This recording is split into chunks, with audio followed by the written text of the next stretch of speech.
Welcome back to the Deep Dive.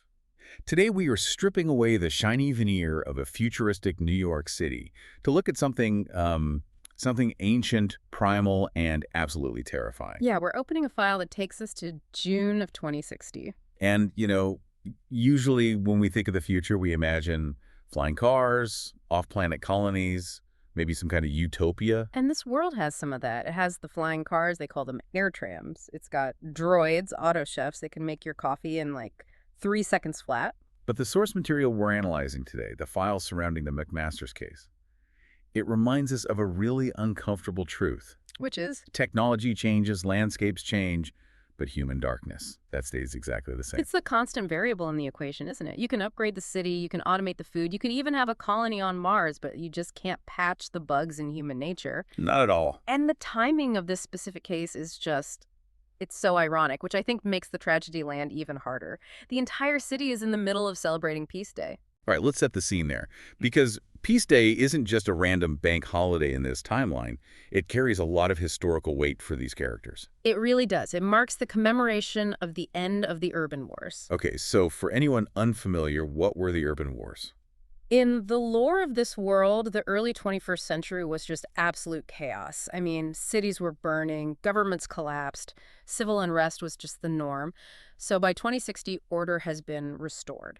And Peace Day is the anniversary of that restored order. Exactly. So you've got parades, people are grilling synthetic burgers on their terraces. It's a 3-day weekend. Peace signs are plastered everywhere. It's a whole society basically patting itself on the back for surviving the apocalypse. It sounds idyllic on the surface. You can almost, smell the charcoal and the ozone from the air trams. But we aren't here for the parade. No. We're zooming in on one specific building right on Central Park South. This is high-end real estate, secure, the kind of place where you pay a massive premium to forget that the bad old days ever even happened. A fortress. And inside this fortress, we find a crime scene that just shatters that illusion of safety completely. It's such a jarring juxtaposition, and that's what makes it so effective as a story. I mean, outside, you have peace signs and fireworks and families, and inside 541 Central Park South, you have the brutalization of a 16-year-old girl named Deena MacMasters. And the reason this case is such a heavy lift, and why it's our focus today, is because of who she was. Right. Deena wasn't just a random victim picked off the street.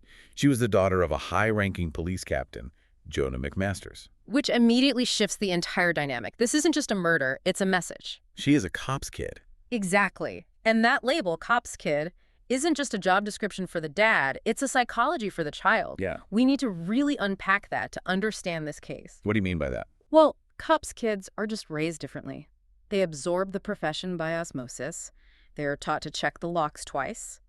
They are taught to look over their shoulder when they walk home from school. They have a higher baseline for threat detection than your average teenager. They're more aware. So the central mystery we're diving into isn't just who killed her, it is how.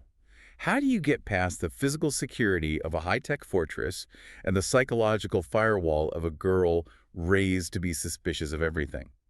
That's the mission today. We are going to deconstruct the grooming, the technology, and the psychology of a killer who used romance as a Trojan horse. And guiding us through this whole nightmare is the lead investigator, Lieutenant Eve Dallas. Our primary source. And if you're new to this file, Dallas is arguably the best homicide cop in New York in this timeline. Yeah. But she's complex. She's not just a badge. No, not at all. She has this reputation for standing for the dead. I've always found that phrase so interesting, standing for the dead. It sounds almost religious. In a way, it is. It's her vocation. Dallas is a survivor of extreme childhood trauma herself. She actually killed her own father in self-defense when she was a child. So when she looks at a victim, she doesn't just see evidence or a puzzle to be solved. She sees a person. A person who has been silenced. Her job, as she sees it, is to be their voice.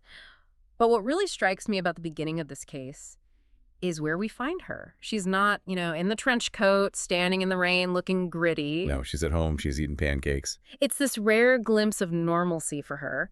She's with her husband, Rourke.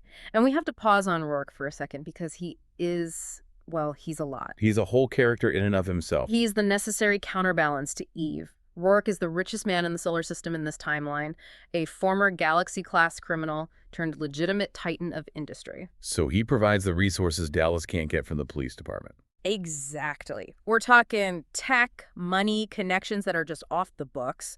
But more importantly, in this opening scene, he represents the peace she's fighting for. They're just joking about avoiding wedding planning for a friend. They're drinking real coffee, which is a huge luxury commodity in 2060. It's domestic bliss. Yeah. It shows us what's at stake for her, personally. And then the communicator rings. And the bubble bursts. It's Commander Whitney, her boss. Mm-hmm.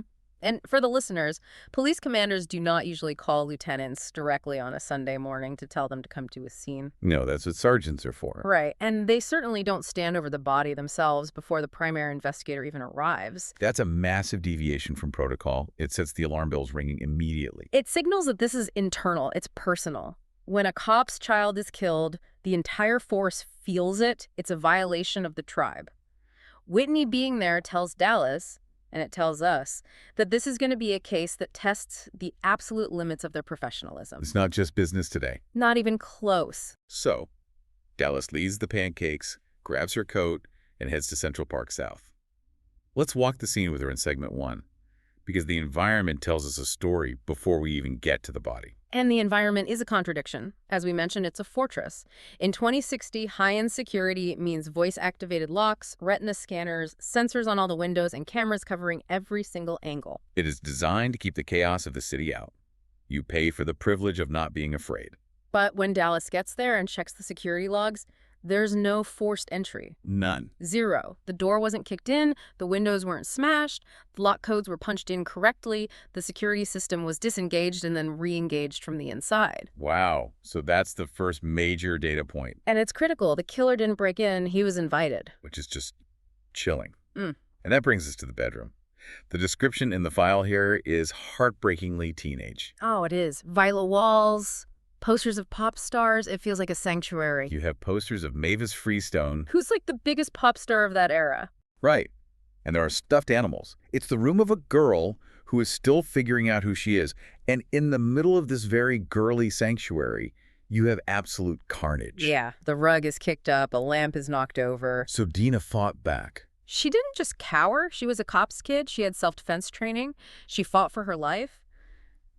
But she was overwhelmed. And the way she was found. Yeah. This is where the killer starts sending his message. He does. She was bound. Her ankles were tied with ripped bed sheets. So that's opportunistic. He used what was there. Right. But her hands were cuffed behind her back. And not just any cuffs. Police issue restraints. Plastic flexi cuffs. Yeah. The kind her father or any cop on the force would carry on duty. This is pure semiotics, the study of signs. If I bind you with rope from the garage, I'm just restraining you. It's functional. How about this? If I bring police cuffs into a police captain's home to bind his daughter, I am mocking him. I am telling him, I own you. I am using the tools of your trade to enslave your child. It completely transforms the murder into an act of communication. It's a taunt. It's a slap in the face to the entire police department. It is. And the medical examiner, Dr. Morris, he confirms the brutality was prolonged. We're talking about a period of 6 to 8 hours of torture, sexual assault, strangulation. But there's a specific detail about the clothing that Eve notices, which I found really interesting. He didn't strip her naked. Right. Her clothes were just pushed aside. Now, in criminal profiling, this is a distinct marker. Usually, a sexual sadist wants to see the victim. They strip them to humiliate them or to gratify their own lust. They want to inspect the merchandise. Okay. By leaving the clothes on but in disarray, the killer is signaling contempt. He didn't care enough to undress her, is that what you're saying? He viewed her as a vessel, an object. It wasn't about desire in the way we typically understand it. It was about using her body to inflict pain on her father. It's a deeply dehumanizing gesture. It says, you are nothing to me but a means to an end. He didn't want to look at her. He just wanted to break her. God, that is bleak. But it does align with the, quote, cleanliness of the scene, right? Because for all this violence, the place is scrubbed. Forensically sterile. This is 2060. DNA analysis is instant. Surveillance is everywhere. To get away with murder in this world, you have to be meticulous. So this killer wore a skin suit. A protective disposable garment that prevents any hair or skin cells from falling. He used condoms. He sealed everything up. He wiped down all the surfaces in the kitchen where they ate. Except for one thing. He left one glass on the counter. Deena's glass. A deliberate flaw in his perfection. He wipes the table. He wipes his own glass, but he leaves hers. Why? He wanted them to find it. Exactly, because it had a residue of the drug he used. He wanted the police to find it. He wanted them to know exactly how he did it. It's pure arrogance. It's him saying, I sat here, I drank with her, I drugged a cop's daughter in her own home right under your nose, and you can't touch me. It proves he felt total and complete control over the entire environment. Total control. So we have a confident, meticulous, and incredibly arrogant killer. Yeah. But to understand how he got in that door in the first place, we have to understand Deena. We touched on her being a cop's kid, but let's look at the profile Dallas builds, because she doesn't fit the rebellious teen narrative at all. Not at all. And that's what makes the invited entry so puzzling for them initially. Deena was a good girl. And I don't mean that patronizingly. I mean, she was disciplined. Right. She was academic. She wanted to join the Peace Corps. She was a health nut, didn't touch illegals, which is their slang for street drugs, ate organic. Her social circle was tiny. You know, she wasn't out clubbing until 4 a.m. She was the kid who followed the rules? Precisely. The file notes she carried a panic button. She checked in with her parents. So how do you get a girl like that to open the door to a strange man when her parents are out of town for the weekend? You can't force her. You have to trick her. You have to become the one thing she wants but doesn't have. You become the secret romance. You hack her heart. This moves us into segment 2, the grooming. Because this wasn't a random hookup. This was a long con, a carefully planned operation. It was. Even her partner, Detective Baybody, they interviewed Deena's best friend, Joe Jennings. And under the pressure of the situation, Joe cracks. She reveals the secret. Deena had a boyfriend. His name was David.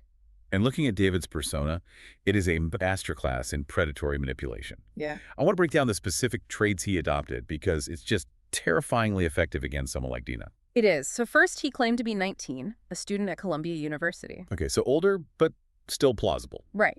He affected a Southern accent, claimed he was from Georgia. Why the accent? Was it real? Just for flavor? We find out later it's part of the cover, but it's a disarming tactic. Stereotypically, the Southern gentleman trope suggests politeness, tradition, a sort of lack of urban aggression. It makes him seem softer, less threatening. And he played up being clumsy and shy. Yes, and old-fashioned. He presented himself as this kind of sweet, bumbling guy. The aw shucks routine. Exactly. And you have to think about it from Deena's perspective. If he had come on as some smooth, confident, slick New Yorker, Deena, who was shy herself, would have been immediately intimidated. Her guard would have been up. Way up. She would have wondered, why does this guy want me? But a clumsy, sweet boy who trips over his own feet, that triggers her empathy. It makes her feel like the stronger one, the nurturer in the dynamic. It completely neutralizes her threat response. And then he drops the hook.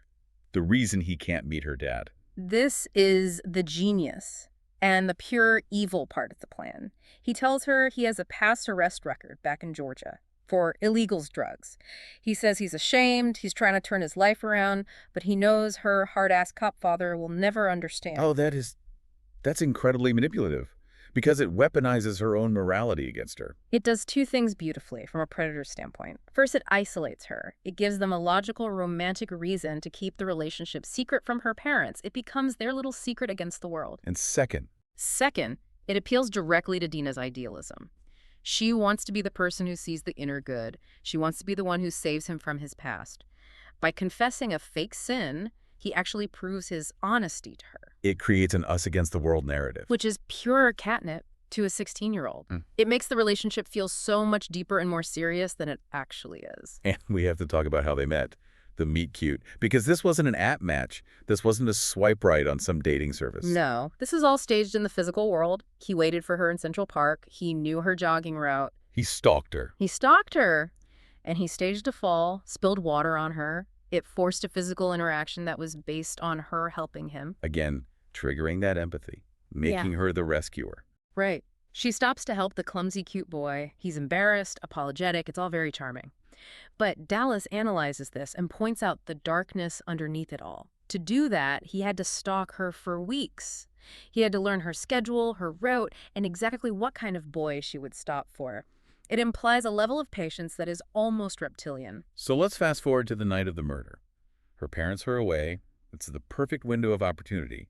The auto chef logs show Deena ordered 2 pizzas. 1 veggie for her, 1 meat for him. And that secret of happiness her neighbors and friends had noticed comes into play here. She put on a new purple skirt. The file says she did her nails, which is something she rarely did. She was getting ready for her life to start. And she lets him in. They eat pizza. It's a date. And then she drinks a cherry fizzy. Which he had spiked. The toxicology report came back with a cocktail of drugs, Slider and Zoner. Can we explain those? Because the name sounds sci-fi, but the effects are horrifying real-world torture. Slider is pretty straightforward. It's a paralytic sedative used in this universe. It slides you into unconsciousness. If he just wanted to kill her, that would have been enough. But he didn't stop there. No, he mixed it with the Zoner. In the world of these books, Zoner is a really nasty street drug. It induces hallucinations, paranoia, and night terrors. It basically simulates a psychotic break. So he didn't just want her asleep. He wanted her trapped in a nightmare. He wanted her mind to be screaming even before he started the physical torture. It's pure, unadulterated sadism. It serves no practical purpose regarding the murder itself. It's just to maximize her suffering. He wanted her to be afraid in her own mind. Which is... I have no words for that. This leads us into segment 3. The investigation, because now Eve Dallas has a body, a fake name David, and a forensically clean scene. How does she even start? She starts with the electronics, or rather the lack of them. The killer wiped the security disks. But he didn't just delete the files. He corrupted the hard drives with a highly sophisticated virus. This is where the standard police tech, it hits a wall. The EDD, the Electronic Detective Division, they can't crack it easily. Enter Rourke. Enter Rourke. This is one of the unique aspects of this series. You have the official law in Eve and the high-tech outlaw in Rourke working in tandem. Rourke steps in, not as a cop, but as a consultant who just happens to have better toys than the government. So what does he do? He is able to take those corrupted drives and essentially unmake the virus. He can see the code, and he works backward to retrieve the ghost data that the killer thought was gone forever. But while he's doing all that tech magic, Eve is doing the profiling. And she realizes pretty quickly that the motive isn't just about Deena. It's about her dad. Everything points back to Jonah MacMasters. And this brings us to segment 4 and probably the most disturbing piece of evidence in the entire file, the music disc. The happy mix for Deena. Yeah. It was just sitting right there in her room. It looked like a sentimental gift left by the boyfriend, a mixtape for the 2060s. Totally innocent on the surface. But when Rourke analyzes it and plays the file to the very, very end, it's not music. It's a video. A video filmed during the torture. It shows Deena broken, bleeding, terrified, and she is reading a script. The killer is forcing her to speak. She looks at the camera and says, "Dad, this is your fault. I hate you. I have to pay for what you did." It shifts the ground completely under everyone's feet. Yeah. If this were a sexual predator, the video would be for his pleasure. He would keep it to relive the moment. Right, it would be a trophy. A trophy, exactly. But he left it. He wanted the father to watch it. He wanted Jonah MacMasters to see his daughter blaming him with her dying breath. It is a weapon designed to induce suicide. He didn't just want to kill the daughter. He wanted to break the father so badly that he would take his own life from the guilt. And the killer adds his own commentary. There's scrolling text over the video. Payback is rocking A. Rocking A. That's the slang. It means awesome or top tier. He's bragging, he's celebrating, and that is his first major mistake. The narcissism tripped him up. It always does. Until that video, he was a ghost. He could have just walked away. But he had to take credit. He had to make sure MacMasters knew why this happened. And that gives Dallas a specific, tangible motive: revenge. It narrows the suspect pool from every predator in New York to people Captain MacMasters has hurt or arrested in his career. And it gives them a voice, a personality. We now know he's young enough to use that slang, but he's hateful enough to do that. It moves the needle. Big time. So the hunt is on in segment 5. But they still need to find this David. And this is where the procedural work really shines. They track the ID he used. It belongs to a real Columbia student, a kid named Darian Powders. Who turns out to be completely innocent. He's just a kid who lost his ID at a party on New Year's Eve. But that party is the key. It's the whole key. Because who else was at that party? Jamie Lingstrom? Jamie is one of Deena's best friends. He's a recurring character, actually, a kid that Eve and Rourke have sort of taken under their wing. He wants to be a cop. Right. And the theory just clicks right into place. The killer was at that New Year's Eve party. He was hunting. He was looking for a way in. He likely saw Jamie, maybe saw a picture of Deena on Jamie's link, or overheard them talking. And he spotted a vulnerable target, a cop's daughter. The perfect target for his revenge plot. So he steals Darian Powder's ID, which, by the way, explains why he used the Southern accent cover story, because the real Darian was from Georgia. So he stole the identity to match the stolen card. That's smart. In a horrifying way, yes. And then he waited. He waited from New Year's Eve until June, almost 6 months. That's the detail that just chills me to the bone. Most criminals are impulsive. They want the payout now. This guy is a planner. He held onto that ID. He built the persona. He stalked the girl, all for a payoff 6 months later. That is cold blood in the most literal sense. He was willing to play the long game just to get his revenge. They eventually catch a break with a witness in the park, a nanny who saw David with Deena back in April. And the description she gives is, it's so unsettlingly normal, cute, nice smile, sweet. The banality of evil. The witness saw a boy giving a girl his hat in the rain. She thought it was a romance novel moment. She thought, oh, young love. And she was actually witnessing a predator securing his prey. It just reinforces that the most dangerous masks are the ones that look the most innocent. He didn't look like a monster. He looked like the boy next door. So, putting it all together in segment 6, Dallas builds a final profile. We're looking for a young male, probably early 20s. Right, to pass as a student. Intelligent, tech-savvy enough to use that virus. Either. But psychologically, what are we looking at? A malignant narcissist with a god complex. He believes he is smarter than the police. He believes he is entitled to destroy a family because a cop did his job and arrested someone connected to him. He doesn't see people. He sees props in his own movie. He thinks he's the hero of his own twisted story. Absolutely. The video proves it. That was his victory lap. The file we have ends with the net closing in. They haven't caught him yet, but the momentum is clearly shifted. The ghost has a shape now. And that's due to Eve Dallas refusing to look away from the horror. There's a scene where she forces her team to watch that horrific video. It's a brutal thing to do, but she does it to ensure they understand the stakes. She forces herself to visualize the crime, to walk through the nightmare in her own head. She takes the pain of the dead and turns it into fuel for the hunt. That's her whole process. We also have to mention the impact on the living. Jamie Lingstrom is deeply traumatized. The parents, Captain MacMasters and his wife, are just... they're broken people. They are. The killer, in a way, succeeded in his primary goal. He didn't physically kill the parents, but he completely destroyed their lives. MacMasters has to live with the knowledge that his job, his solid career, was the catalyst for his daughter's torture. That is a burden that is almost impossible to carry. It really raises the question of the cost of justice. MacMasters put bad guys away, but his family paid the ultimate price. It's a heavy case, but the takeaways are sharp. Extremely. First, the fallacy of the fortress. You can have all the auto chefs and voice locks in the world, but if you can be socially engineered, you are vulnerable. The human element is always the weakest link in the security chain. Always. Yeah. Second, the danger of the perfect victim narrative.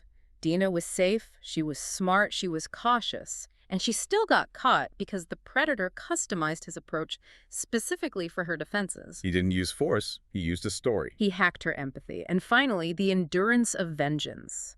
In a society that celebrates Peace Day, where war is supposed to be a distant memory, we see that the personal war, the desire for payback, is as strong and as brutal as ever. It's a stark reminder to maybe look a little closer at the people we meet.